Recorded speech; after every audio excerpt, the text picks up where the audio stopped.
The champagne flute shattered against the hardwood floor 3 inches from my feet. My daughter Emma stood in the center of the living room, my living room, her face twisted with something I'd never seen before. Pure contempt. 60 pairs of eyes watched as she grabbed my vintage leather suitcase from the hallway closet and hurled it down the corridor. The sound of it hitting the wall echoed through the apartment like a gunshot. "This apartment is mine now. Pack your bags, Mom." Her voice carried that edge I'd been hearing more frequently over the past 6 months.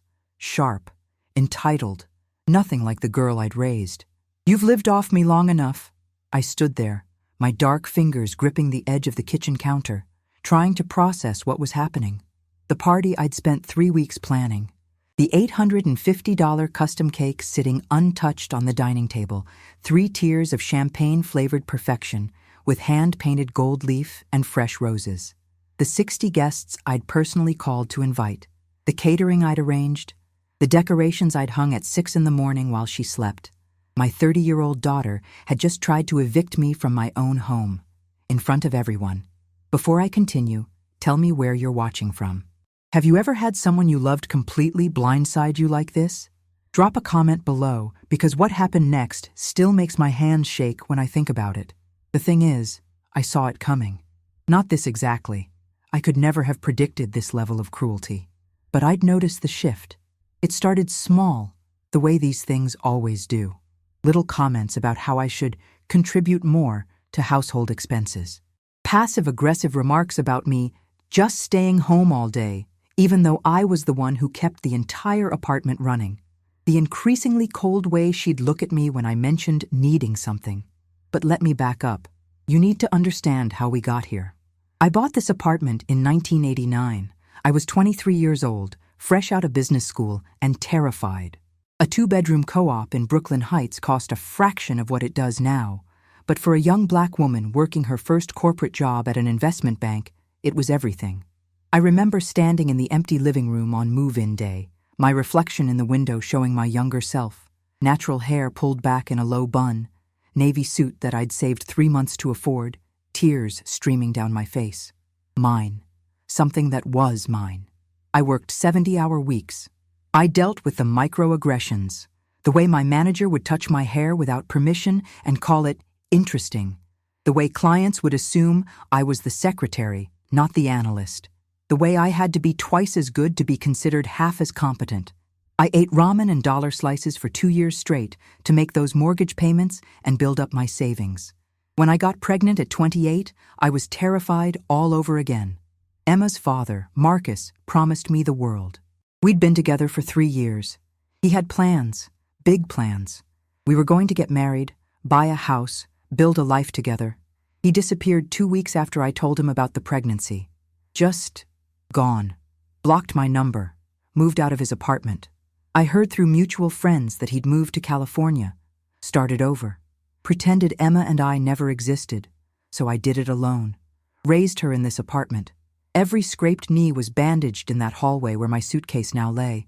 Every bedtime story was read in the 2nd bedroom I'd painted soft yellow when I was 6 months pregnant. Every birthday cake, including this one that nobody was eating, had been made in this kitchen. I worked from home after she was born, started a consulting business so I could be there for her. The money was good enough. Not investment banking good, but good enough. We were never wealthy, but we were never poor either. Emma had everything she needed. Dance classes, piano lessons, summer camps. A college education I paid for in full so she'd graduate without debt. She'd been living here since college ended. 8 years now. She had a good job in tech, made excellent money, but somehow never got around to finding her own place. I didn't mind. I liked having her around. Or I thought I did. The shift started about 2 years ago when she began dating Trevor. Trevor with his finance job and his expensive suits and his penthouse in Manhattan. Trevor who looked at my comfortable, lived-in apartment like it was a roach-infested tenement. Trevor who never quite made eye contact with me, always looking slightly past my shoulder like I wasn't worth his full attention. "Mom, have you thought about updating this place?" Emma asked one Sunday morning about a year ago. We were having coffee, something we used to do every weekend. Trevor says it looks very dated. My apartment that I'd carefully maintained, that I'd renovated twice, that held every memory of her childhood. "I like it the way it is," I said calmly. She rolled her eyes, actually rolled her eyes at me. "Of course you do." Things accelerated after they got engaged 6 months ago. Suddenly, Emma had opinions about everything. The furniture was old-fashioned. The layout was inefficient. The neighborhood wasn't prestigious enough anymore. And always, the comments about money. "How much are you contributing to the maintenance fees?" she asked one morning, her tone sharp. I looked up from my laptop. I was working on a proposal for a client, trying to meet a deadline. "What?" "The maintenance fees, the property taxes. How much are you paying?" My daughter, who I'd raised alone, who I'd sacrificed everything for, was questioning my contributions to my own home. "Emma, we've been over this. I pay all the household expenses. The utilities, the groceries, the maintenance, the property taxes. You pay me rent." Her expression was so cold. When had my baby girl learned to look at me like that? "Rent that's barely a quarter of what this place would get on the market. You're my daughter, not a tenant." "Maybe that's the problem," she said, and walked away. I should have seen it coming. I really should have. But mothers have blind spots when it comes to their children. We want to believe the best. We want to think that the values we instilled, the love we gave, means something. What I didn't realize was that Trevor had been in her ear for months, poisoning her against me, painting me as some kind of freeloader in my own home. Little did I know, the birthday party was going to be the culmination of a plan they'd been hatching together. The morning of the party, I woke up at 5, got the apartment ready. The caterers arrived at 7. I tipped them generously from my own savings. The cake delivery came at 8. Again, my money. By the time Emma woke up at 10, everything was perfect. She barely thanked me, just gave the decorations a cursory glance and said, "It's fine, I guess." Fine. 3 weeks of planning. Thousands of dollars. Fine. But I plastered on a smile. It was her birthday. Her 30th birthday. A milestone. I wanted it to be special. Guests started arriving at 7 that evening. Friends from her college, colleagues from work. Trevor, of course, with his slicked back hair and his cologne that cost more than my monthly grocery bill. His parents, who I was meeting for the first time, looked around my apartment like they were touring a historical poverty exhibit. "Charming," Trevor's mother said, her tone suggesting it was anything but. "Very vintage." I felt a strange calm wash over me. One of those moments where you realize exactly who you're dealing with. I caught my reflection in the hallway mirror as I excused myself to check on the catering. Dark skin flushed with suppressed anger. My locks, 3 years of growth, carefully maintained, twisted into an elegant updo. The burgundy dress I'd bought specifically for this party suddenly felt like armor. Subscribe now before I tell you what I discovered next, because what I overheard in my own kitchen changed everything. I was coming back from checking on the caterers in the kitchen when I heard Trevor's voice from the second bedroom, Emma's room. The door was slightly ajar. "Told you, tonight's the night. Your mom's going to freak out, but so what? She'll get over it. She doesn't have a choice." Emma's voice, lower. I had to strain to hear. "I don't know, it feels wrong. She did raise me here. Baby, we've been over this." Trevor's tone was patient, like he was explaining something to a child. "This apartment is worth at least $2 million now, probably more. Your mom's name might be on the deed, but you've been living here your whole life. You have tenants' rights, squatters' rights. We've talked to the lawyer. We can make a case that she's essentially gifted you the property through years of cohabitation." My blood ran cold. They'd talked to a lawyer about stealing my home. But what if? No what ifs. We're doing this tonight, in front of everyone. That way she can't make a scene. She'll be embarrassed into compliance. Trust me, these older women, they're all about appearances. She'll fold. These older women. I was 58 years old, not dead, not senile, and definitely not about to fold. I walked back to the party on autopilot, smiled at guests, made small talk, served cake that nobody was eating because they were all drinking the expensive champagne Trevor had brought, probably to make my contribution look cheap in comparison. And I waited. I didn't have to wait long. Trevor clinked his glass around 9:30. "Everyone, can I have your attention?" The room quieted. 60 people turned to look at him. He had his arm around Emma, who looked nervous. Good. She should be. I want to thank our gracious host, Trevor said, gesturing to me with his champagne flute. The way he said, gracious host, dripped with false sweetness. Emma's mom has been so accommodating, letting us use her space for this celebration. Her space. In my apartment. But I think it's time for a change, don't you, babe? He looked at Emma. This is where my daughter, my baby girl, who I'd held through nightmares and heartbreaks, looked me dead in the eye and said, Mom, Trevor and I have been talking. We're getting married next spring. We're going to need more space. So, we're going to be taking over the apartment. The room went completely silent. You could have heard a pin drop. Taking over? I heard my voice say. It sounded far away. Yeah. Emma's confidence was growing. I could see Trevor's hand on her lower back, pushing her forward. You've been living here for free for years. For free? The words came out sharper than I intended. Well, yeah. I mean, I pay you that token rent, but it's not like you have a real job anymore. You just do that consulting thing from home. Trevor and I both have careers. Real careers. We need this space. And honestly, Mom, you could use a change. Maybe a smaller place. Something more. Appropriate for someone your age. If you're enjoying this, hit that like button right now. Because what happened next was the most satisfying moment of my entire life. I walked calmly to my bedroom. 60 pairs of eyes followed me. I could hear confused murmuring starting up.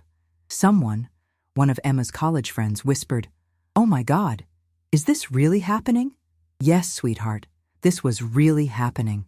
I opened my filing cabinet, the one I'd had since 1989, the one with all my important documents, birth certificates, tax returns, investment statements. And there, in the front of the top drawer, in a protective plastic sleeve that I'd bought specifically for this purpose 36 years ago, the deed to my apartment. I pulled it out, walked back to the living room. My heels clicked on the hardwood floor, each step deliberate, measured. I caught my reflection in the mirror again. Something had changed in my face. Something hard. Something that had been building for months, maybe years. The way you look when you're done being underestimated. The room was still silent. Emma and Trevor were standing in the center, near the birthday cake nobody had touched. His arm was still around her shoulders. She looked confused now, uncertain. Some part of her, maybe the little girl who used to crawl into my bed during thunderstorms, must have realized she'd made a terrible mistake. But it was too late for that. "Emma," I said quietly. My voice was steady, calm, the same tone I'd used when she was 7 and broke my favorite vase and tried to lie about it. The same tone that always let her know I wasn't angry. I was disappointed, which was somehow worse. "Come here, baby." She hesitated. Trevor whispered something to her. She shook her head slightly and walked over to me. I held out the deed. "Read the name on this." Her eyes scanned the document. I watched her face change. Confusion, realization, horror. "Read it out loud," I said. Still calm, still quiet, so everyone can hear. "Mom, read it, Emma." Her voice shook. "Property deed for Unit 4B, 165 Henry Street, Brooklyn, New York. Owner, Diane Patricia Morrison." She swallowed. "Dated March 15th, 1989. "And when were you born, baby?" I watched the tears start to form in her eyes. "Good. Feel something. Feel anything besides that entitled contempt you walked in here with." "February 2nd, 1994, she whispered. "So this apartment has been mine for—" I did the math for the room, even though everyone could count. 36 years. I bought it 5 years before you were born. 15 years before you accused me of taking over? Wrong apartment, wrong mother, wrong approach, sweetheart. The room exploded. Conversations erupted from every corner. I heard Trevor's mother gasp, saw several of Emma's friends pull out their phones, probably texting in group chats about the drama they were witnessing. Trevor stepped forward, his face red. "That doesn't mean anything. Emma's lived here her entire life. She has rights. She has rights as my daughter." I cut him off, my voice ice cold now. "She has rights to visit. She has the right to memories of growing up here. She does not have the right to kick me out of my own home that I've been paying the mortgage on since before she could walk." "The mortgage is paid off," Emma said suddenly. Her voice was small now, defensive. "You said you paid it off 10 years ago. Would you do what I did next?" Comment below before I tell you what happened, because what I said to her devastated every relationship in that room. Yes, Emma, the mortgage is paid off. Do you know how I paid it off? I looked directly at Trevor. I sold some stock options from my old investment banking job. The job I worked when I was pregnant with you. The job where I dealt with men who looked right through me like I wasn't there. The job I left so I could raise you alone when your father disappeared. I turned back to Emma. Do you want to know how much that stock was worth when I sold it? $300,000. Do you know what I did with that money? I paid off the mortgage on this apartment. I set up your college fund. And I put the rest in investments that have been paying the bills ever since. The room was silent again. But this was a different silence. This was the sound of 60 people realizing they'd just watched a daughter try to steal her mother's home and get absolutely demolished in return. My token consulting work brings in 6 figures a year, I continued. My voice was still steady, still calm, but there was steel underneath now. I pay all the property taxes on this apartment, all the maintenance fees, all the utilities, all the insurance. The groceries you eat, I buy them. The cleaning service that comes twice a month, I pay for it. The Wi-Fi you use for your work-from-home days, my account. The furniture you think is so dated, I paid for every piece. I pulled out my phone, opened my banking app, turned it around so the whole room could see. This is my checking account balance. This is my savings account. These are my investment accounts. I swiped through each screen slowly, deliberately. Does this look like someone who's living off their daughter? Emma was crying now, full-on sobbing. Trevor looked like he wanted to disappear. His parents were studying their champagne flutes like they held the secrets of the universe. But I wasn't done. You want to know what's really sad? I asked, looking around the room at all 60 guests. I spent $850 on that cake sitting over there. Nobody's touched it. I spent 3 weeks planning this party. I invited every single person here personally. I paid the caterers, arranged the flowers, spent 2 days cooking appetizers from scratch because I know Emma loves my cooking. I felt the tears threatening. Pushed them back. Not yet. Not in front of these people. I did all of that because I love you, Emma. Because I wanted your 30th birthday to be special. And you thanked me by trying to evict me from my own home. In front of 60 people. Because your boyfriend convinced you that I was somehow taking advantage of you. The silence stretched. Someone coughed. Someone else shifted their weight, and the floorboard creaked. So here's what's going to happen, I said, and my voice had gone completely flat now. Emotionless. The voice I used in business negotiations when I'd reached my final offer. Everyone who wants to stay and celebrate Emma's birthday is welcome to do so. But I'm going to my room. And tomorrow morning, Trevor, you're going to pack your things and get out of my apartment. You don't live here. You were never invited to live here. You've been sleeping over 3 nights a week for 6 months without my permission, using my hot water, eating my food, and apparently plotting to steal my home. Trevor's mouth opened, closed, opened again. No sound came out. But Mom, Emma started. And you, I turned to my daughter, have a choice to make. You can stay here and continue living in this apartment under the terms we've always had. You pay reasonable rent. You treat me with respect. You remember that this is my home that I'm graciously sharing with you. Or you can leave with Trevor and find your own place. Those are your options. If you've ever had to stand up for yourself against someone you loved, hit that like button. If you've ever been underestimated because of your age, your race, or your gender, subscribe. Because the aftermath of this moment was even more intense than the confrontation itself. I walked to my bedroom, closed the door, locked it. And then, finally, I let myself cry. Through the door, I could hear the party breaking up. Voices raised in argument, Trevor's voice defensive, Emma's sobbing. Other voices, her friends, I assumed, trying to comfort her. Good luck with that. I heard the front door open and close, open and close, open and close. 60 people leaving my apartment. Some of them probably felt awkward. Some probably felt like they'd just witnessed something they shouldn't have. Some, I hoped, were questioning what kind of person Emma had become. Around midnight, I heard a knock on my bedroom door. Mom? Emma's voice was small, broken.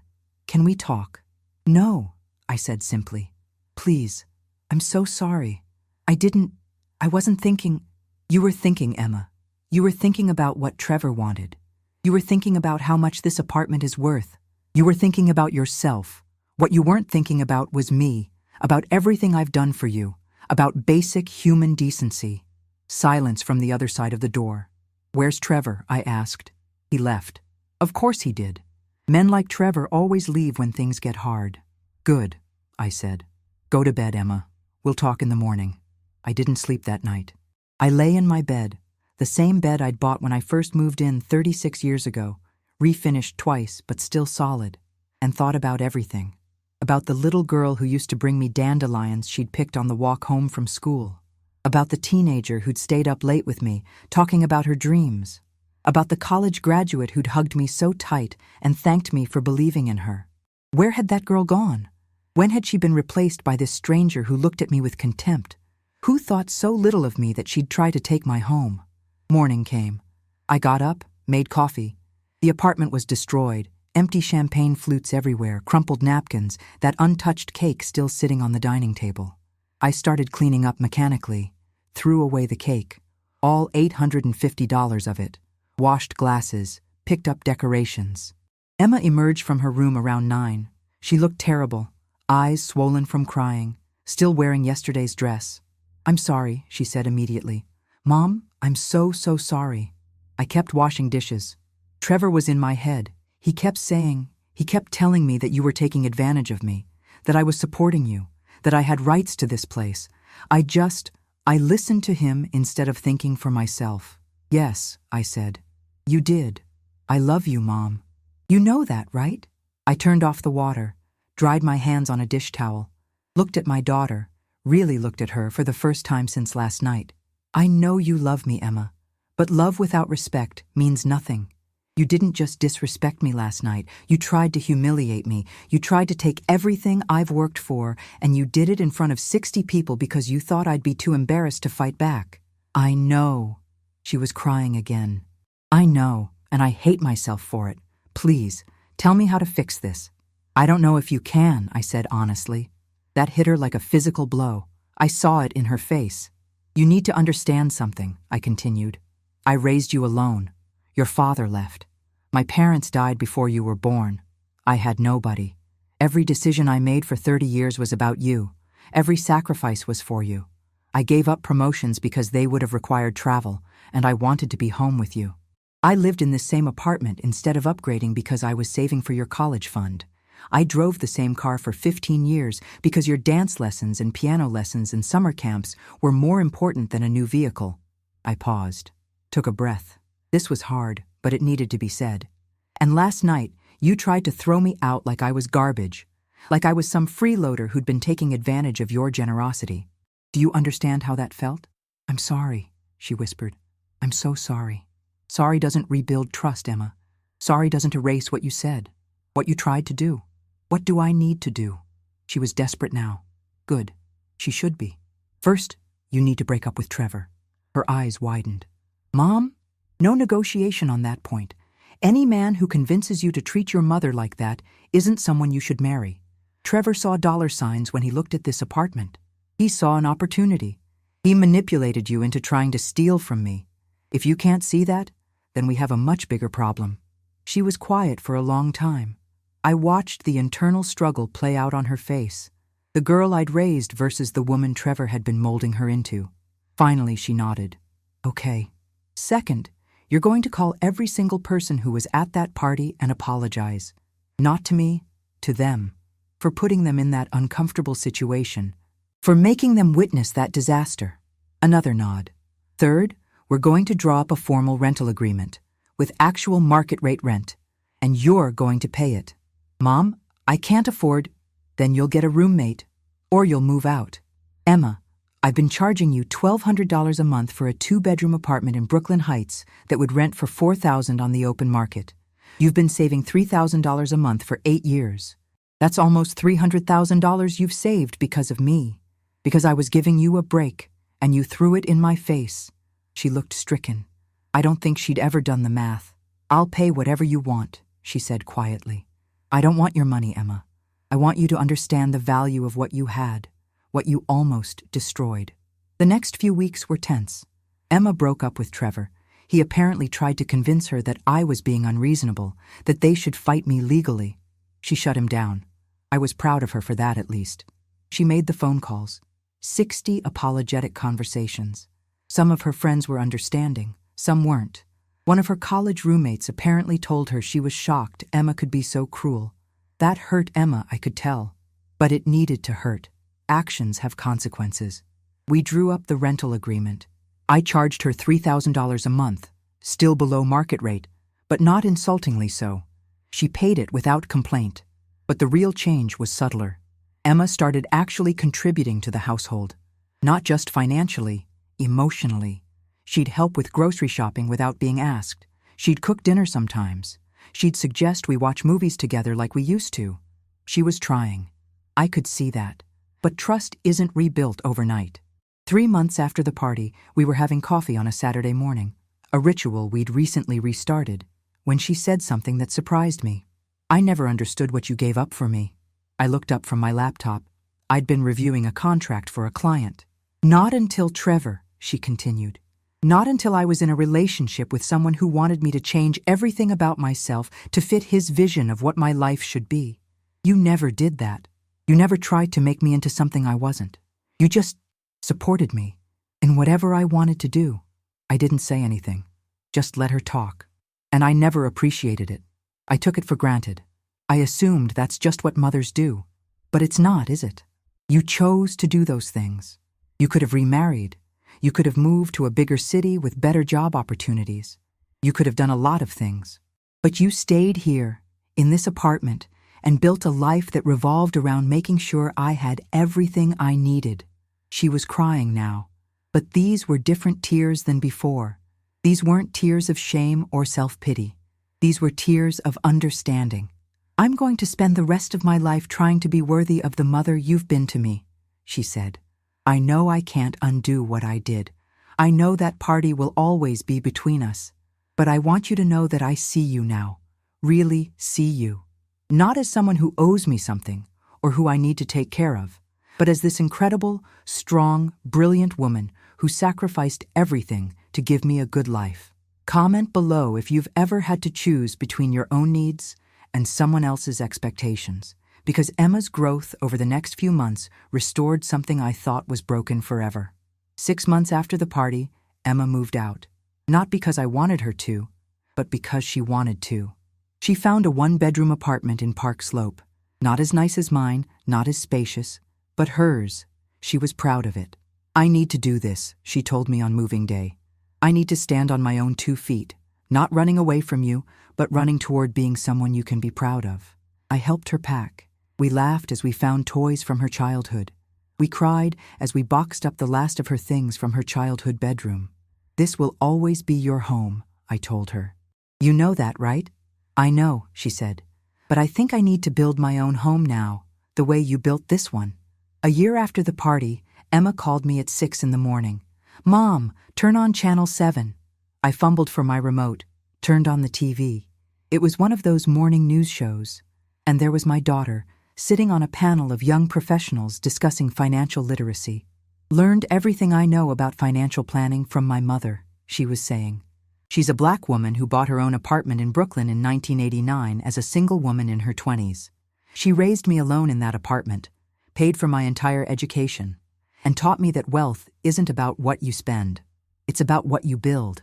I'm sitting here today because she showed me what it means to be financially independent, to own your own space, to not depend on anyone else for your security. I watched, tears streaming down my face as she talked about me, about the lessons I'd taught her, about the strength it took to raise a child alone, about the sacrifices I'd made. I messed up badly last year, she said, and I realized this wasn't scripted. She'd gone off book. I took my mother for granted. I let someone convince me that I was entitled to what she'd built. I almost destroyed our relationship because I forgot the most important lesson she ever taught me. Respect is earned, and gratitude is everything. She could have disowned me, kicked me out, cut me off, but she didn't. She held me accountable, but she also gave me room to grow. That's the kind of woman I'm trying to become. The host looked surprised, but recovered quickly. What advice would you give to young people about maintaining family relationships while building financial independence? Emma thought for a moment. I think we live in a culture that tells us independence means not needing anyone. But that's not true. Real independence is being self-sufficient while honoring the people who helped you get there. My mother charged me below market rent for 8 years. That wasn't weakness. It was generosity. My job was to see it as the gift it was. She paused, getting emotional. If you're living with family or getting help from family, don't take it for granted. Don't let anyone convince you that you're owed that help. That's the lie I believed, and I almost lost everything. The camera panned back to the host, but Emma wasn't done. One more thing. If you've messed up the way I did, if you've hurt someone who's been there for you, it's never too late to make it right. My mother didn't have to forgive me, but she did. And I wake up every day trying to be worthy of that grace. My phone rang, then rang again. Text messages poured in. Friends who'd seen the segment, former colleagues, even some of Emma's friends from the party, apologizing, saying they'd misjudged the situation, asking if we could meet for coffee. One text stood out. It was from Margaret, one of Emma's college friends who'd been at the party. She'd been one of the ones filming on her phone during the confrontation. Mrs. Morrison, I owe you an apology. I thought Emma was being dramatic about her living situation. I didn't understand the full picture. What you did that night, standing up for yourself, that was powerful. I deleted the video I took. I should have done that immediately. I'm sorry it took me this long. I appreciated that, more than she probably knew. Because in the age of social media, that video could have gone viral, could have been turned into a joke, could have reduced a painful family moment into entertainment for strangers. But the best message came from Emma herself, sent right after the segment aired. Thank you for never giving up on me. I love you, Mom. I called her immediately. You didn't tell me you were going to be on television, I said when she answered. I didn't know I was going to say all that, she admitted. They prepped me with questions about budgeting and savings. But when we went live, I needed to say it. I needed people to know what you did for me, what I did to you. Does that make sense? Perfect sense, I said. Are you mad? Baby, I'm proud of you. So incredibly proud. I heard her breath catch. Really? Really? What you did took courage. It would have been easier to keep that private, to pretend that night never happened. But you owned it. You told the truth. You gave credit where credit was due. That's growth, Emma. That's the kind of woman I always hoped you'd become. We talked for another hour, about the segment, about her job, about Daniel, who she'd been dating for 3 months now and who sounded wonderful, about her new apartment, which she loved despite it being smaller and less fancy than mine. I'm learning to cook, she said at one point. Like really cook, not just pasta and takeout. I made chicken piccata last week. How'd it turn out? Edible, she laughed. Barely, but I'm getting better. Daniel says I'm improving. You know what helps? I said. My recipe book. The one I've been keeping since you were born. It has all your favorite meals in it, with notes about which versions you liked best. Silence on the other end. Mom, I can't. That's your book. Your memories. I'll make copies of the recipes, I said. Send them to you. Or better yet, come over and we'll cook together. Like we used to. I'd like that, she said softly. I'd really like that. Those cooking sessions became a new tradition. Every other Saturday, Emma would come over and we'd spend the afternoon in my kitchen. I taught her the techniques I'd learned over the years. We talked while we cooked. Really talked. I remember you being so strict about bedtime, she said once while chopping vegetables. I had to be. I was working from home trying to meet client deadlines. If you didn't have a consistent sleep schedule, neither did I. I never thought about that, she said. Kids never see the full picture. That's why parents seem unreasonable sometimes. We're seeing 10 steps ahead. She was quiet for a long time. Is that what happened with Trevor? Were you seeing something I couldn't see? What do you think? I think you saw that he was trying to change me, to mold me into someone who valued things over people, someone who would betray her own mother for a piece of real estate. She set down her knife.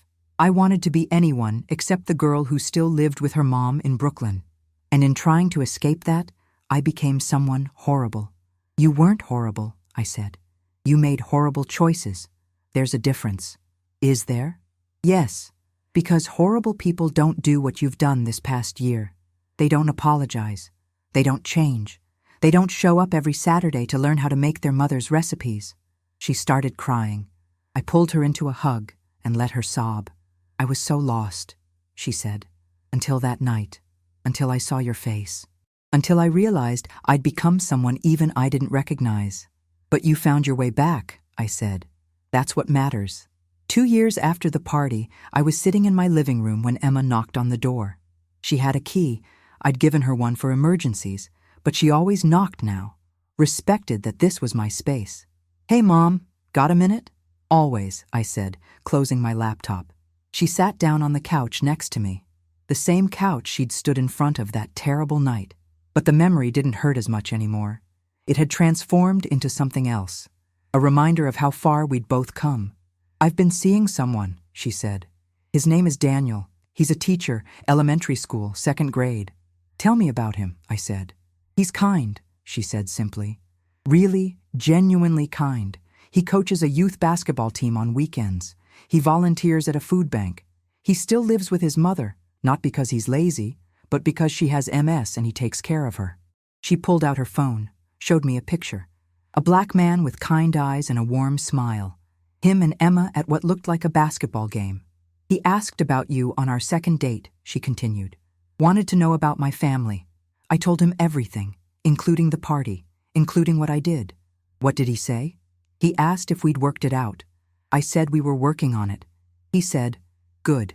A man who doesn't respect his mother isn't worth dating. I imagine the same is true for women. And then he changed the subject. Didn't judge me. Didn't make me feel like garbage. Just acknowledge that people make mistakes and what matters is what you do after. She looked at me. I'd like you to meet him, if you're ready. I'd love to meet him, I said honestly. There's something else, she said, and I could hear the nervousness in her voice. I told him about the apartment, about what I tried to do. He asked me if I'd ever properly apologized to you. You have, I said. Many times. Not really, she said. I've said I'm sorry, but I never fully acknowledged the depth of what I did, how I tried to steal your security, your home, your safe place. I never properly named it for what it was, not just disrespect, but betrayal. Financial abuse, really. If Trevor had succeeded in convincing me to go through with his plan, I would have been trying to forcibly take your assets. That's not a mistake, Mom. That's something much worse. I was quiet. This was important. She needed to say it. Daniel helped me see that, she continued. He said that real apologies name the harm specifically. They don't minimize it or make excuses. So I'm saying it now, clearly. I tried to steal from you. I tried to take your home. I conspired with Trevor to make you homeless. And I did it because I was greedy and entitled and cruel. There's no excuse for that. No explanation that makes it acceptable. I was wrong. Completely, utterly wrong. Tears were streaming down both our faces now. Thank you, I said, for saying that, for understanding that. Do you think you can ever trust me again? She asked. Fully?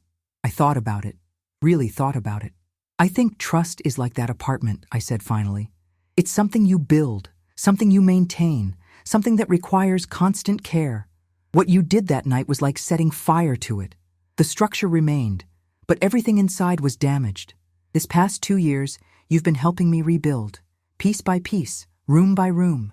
Is it the same as it was? No, but maybe it's stronger now, because we both know what it takes to maintain it. She nodded slowly. I can live with that. The dinner was at my apartment, Emma's suggestion. She wanted Daniel to see where she grew up, to understand her history. He arrived exactly on time, punctual. I liked that. He brought flowers for me, daisies, my favorite. Emma must have told him. Mrs. Morrison, he said, shaking my hand. His grip was firm but not aggressive, respectful. Emma's told me so much about you. Thank you for having me in your beautiful home. We talked for hours. He was easy to talk to, funny, smart. He asked me about my career, my life, my experiences, really listened to the answers, took notes mentally, I could tell, because he'd referenced things I'd said earlier in the conversation. He told me about his students, about the 7-year-old who just learned to read and spent recess sounding out every word on the playground signs, about the girl who was struggling with math until he related it to baking. Now she wanted to be a pastry chef. About the boy who'd lost his father and spent the first month of school crying under his desk until Daniel started bringing in books about grief. Teaching second grade sounds challenging, I said. It's the best age, he said, his face lighting up. They're old enough to be independent, but young enough to still believe in magic. They trust you completely. They want to learn. They're not too cool for enthusiasm yet.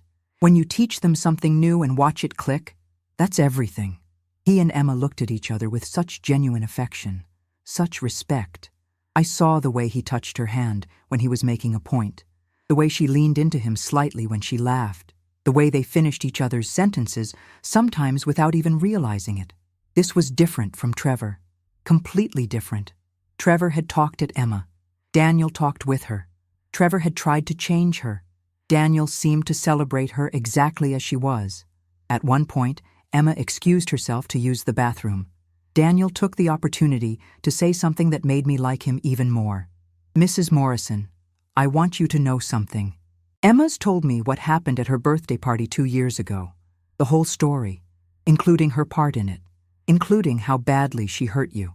I nodded, unsure where he was going. I need you to know that I've never seen Emma as happy as she's been this past year. She talks about you constantly, the things you taught her, the strength you showed her, the way you handled her mistakes with grace while still holding her accountable. She's becoming an incredible woman, and it's clear she learned that from an incredible woman. He paused, seeming to gather his thoughts. My father left when I was young. My mother raised me and my sister alone. She worked 2 jobs, did everything she could to give us a good life. When I was 16, I stole money from her purse to buy sneakers I wanted, designer ones. I thought I deserved them. I thought she owed me more than what she was giving me. His voice got quiet. She found out, sat me down, told me that every dollar I'd taken was a dollar she'd saved by skipping meals so we could eat, that those sneakers cost her a month of groceries, that I'd taken food out of my sister's mouth so I could look cool. I've never forgotten the look on her face. Disappointment, betrayal, but also determination. She made me get a job, made me pay her back with interest, made me volunteer at a food bank so I could see what real poverty looked like. He looked me directly in the eye. I was 16 when I did that. Emma was 30 when she did what she did. But we both learned the same lesson. You don't take from the people who sacrifice for you. You honor them. My mother is my hero. From what Emma's told me, you're hers too, even though it took her too long to realize it. I just wanted you to know that I see you. I see what you did, and I respect it more than I can say. When Emma came back, she found me crying. Happy tears this time. What did you say to her? She asked Daniel, mock stern. Just the truth, he said simply. Emma looked between us. He told you about the sneakers, didn't he? He did, I said. He tells that story to everyone he's serious about. It's his way of showing his scars. His way of saying he understands what it means to mess up badly and have to earn back trust. She took Daniel's hand. When he told me that story on our 3rd date, I knew he was different, because Trevor never admitted to mistakes. Ever. He always had an excuse, always had someone else to blame. But Daniel owned his past, learned from it, became better because of it. She looked at me. Kind of like what you taught me to do, Mom. 3 years after the party, Emma and Daniel got married. The ceremony was in Prospect Park. Small, intimate, just close family and friends. Emma asked me to walk her down the aisle. You're both parents, she said, mother and father. You deserve to be the one. I wore a lavender dress. My locks were longer now, twisted with silver thread. I caught our reflection in a shop window as we walked to the park. My dark skin next to hers, both of us glowing with happiness. My daughter, my beautiful, flawed, growing daughter. During her vows, Emma said something that made everyone cry. Daniel, you asked me once what I was most afraid of in a marriage. I told you I was afraid of losing myself, of becoming someone I don't recognize. And when I became an adult, instead of honoring that strength, I became someone cruel, someone entitled, someone who tried to take from the person who'd given me everything. The tears were flowing freely now. Hers, mine, half the audience. But my mother did something incredible. She held me accountable. She demanded better from me. She taught me that love without respect is meaningless, that gratitude isn't just a feeling, it's an action. So I'm not afraid anymore. Because you've shown me what my mother showed me, that the right partner doesn't diminish you. They challenge you to be better. I promise to be the partner you deserve, the partner my mother's example taught me to be. There wasn't a dry eye in the park. At the reception, held in a restaurant nearby because Emma insisted on paying for everything herself, she pulled me aside. I have something for you. She handed me an envelope. Inside was a check. Emma, what? It's the difference, she said, between what I should have been paying you for rent all those years and what I actually paid. With interest, I calculated it all. It comes out to almost $200,000. I started to protest, but she cut me off. Please take it. Not because I think money fixes what I did, but because you've never let me truly pay my own way. You've always protected me from the full cost of my choices. Let me do this. Let me give back even a fraction of what you gave me. I took the check. Not because I needed the money, but because she needed to give it. Thank you, I said simply. Thank you, she countered, for not giving up on me, for showing me what strength looks like, for being the kind of mother every daughter should have. My favorite moment through all of this was watching Emma become a mother herself, because that's where the full circle happened. That's where she truly understood. She had her daughter, my granddaughter Zoe, 4 years after the party. The first time she held her, she looked up at me with wonder in her eyes. How did you do this alone? She whispered. The same way you'll do it with Daniel, I said. One day at a time, with love and determination and maybe a little bit of stubbornness. I can't imagine doing it without Daniel, she said. How did you manage without any support? I had you, I said simply. You were my why, my reason to keep going when everything felt impossible. She started crying. Again. Pregnancy hormones, probably, but also understanding. I'm so sorry, she said for the 1,000th time. But this apology felt different, deeper, born from a new kind of empathy. I know, I said, and I forgave you a long time ago. Have you, though? She asked. Really? I thought about it. Really thought about it. Yes, I said honestly, because holding on to that anger would only hurt me, and because you've spent 4 years showing me that you learned from it, that you grew. That's all a mother can ask for. Not perfection, just growth.